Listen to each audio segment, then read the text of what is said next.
Shalom, Assalamualaikum warahmatullahi wabarakatuh. Om Swastiastu, Namo Buddhaya, salam kebajikan. Perkenalkan, nama saya Adrian Gego dengan NIM 250211 040014 dan teman saya. Perkenalkan, nama saya Michael Gala dengan NIM 2502 1104 0012.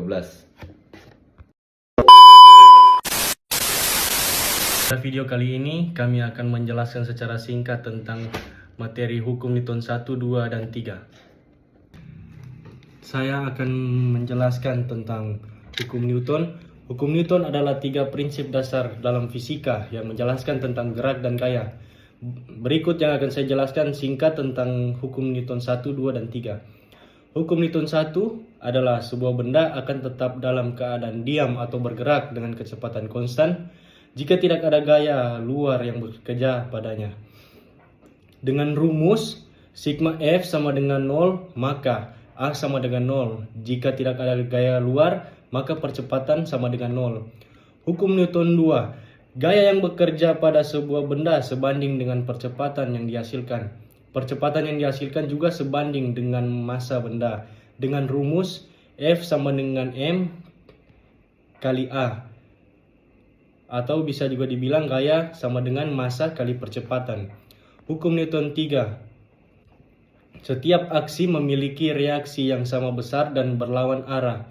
Jika benda A memberikan gaya pada benda B, maka B juga memberikan gaya yang sama besar dan berlawanan arah pada benda A.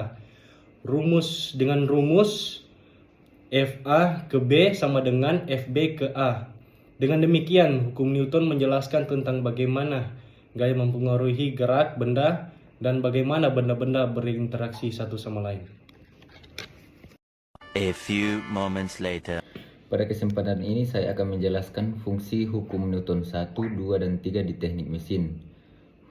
Hukum Newton 1 atau hukum inersial digunakan untuk menganalisis sistem yang tidak bergerak atau bergerak dengan kecepatan konstan seperti analisis keseimbangan sistem mekanik, perancangan sistem pengereman, analisis kestabilan kendaraan. Contoh, perencanaan sistem suspensi kendaraan untuk memastikan kenyamanan dan kestabilan. Fungsi hukum Newton 2 di dalam teknik mesin yaitu digunakan untuk menganalisis sistem yang bergerak dengan percepatan seperti perancangan mesin dan komponennya, misalnya piston atau crankshaft.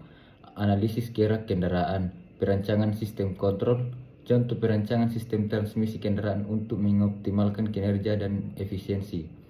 Sedangkan fungsi hukum Newton 3 di teknik mesin adalah digunakan untuk menganalisis interaksi antara komponen sistem seperti analisis gaya-gaya yang bekerja pada komponen mesin, perancangan sistem pengiraman, analisis kestabilan struktur, contoh perancangan sistem pengiriman kendaraan untuk memastikan keadaan dan kestabilan.